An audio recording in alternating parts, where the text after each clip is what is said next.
Well, howdy there, Internet people, it's Belle again. So today, we're going to talk about Trump and the GOP caving too late on health care. They're late for a very important date, and it's unlikely that they actually meet the deadline by the end of the month. In fact, some are already admitting that won't happen. For about a year, we've talked about how Republicans will eventually have to do something about health care and the ACA tax credits, whether they want to or not. Now, after abandoning the working class in the one big beautiful bill, and then shutting down the government to avoid extending the ACA tax credits, with just days left, they're changing their tune and are going to try to act like helping the working class with health care was something other than a position they opposed.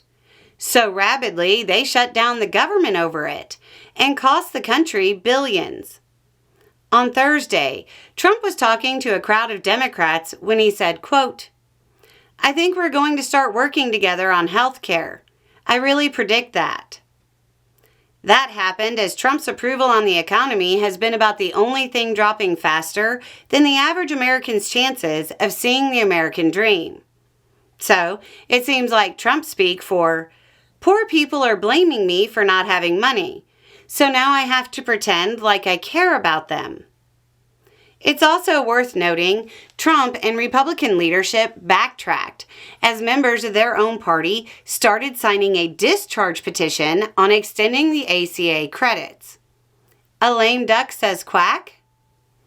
The next day, Republicans in the House conceded to allowing a vote on extending the ACA tax subsidies. But it seems like they want to attach it to something being called a Republican health care plan. It's not a health care plan. It's a collection of things the Republican Party can agree on that do not form any kind of coherent health care policy.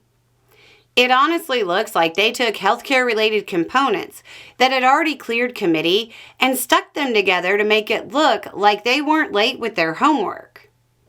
House Minority Leader Hakeem Jeffries described it as, quote, "Their health care package, as I understand it, is likely to be a disaster and actually not enhance the health care of the American people. It will take away from it. So it's not clear to me that even if it's amended to include whatever Fitzpatrick has proposed, that it will actually solve the problem of addressing the Republican health care crisis. There's a part that would provide funding for cost-sharing reduction payments that would lower premiums for certain Affordable Care Act enrollees, which would be cool. Except the Republican Party can't help itself. It has to find a way to kick the working class in the teeth. So that, paired with reductions in subsidies, still means that many will end up paying more, not less. It also has measures that help tie health insurance to your employer. Again, there is no way the Republican Party would want to empower the working class. This way, you're more reluctant to seek better employment because you could lose your health insurance.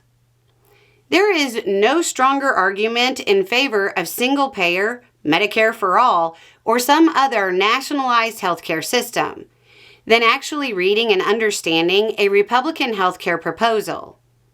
Nothing makes it more clear that they view the working class as lesser than their healthcare policies. While they, of course, have healthcare paid for by the working class, they want to kick down at. But even as bad as it is, it's also probably too late. Anyway, it's just a thought. Y'all have a good day.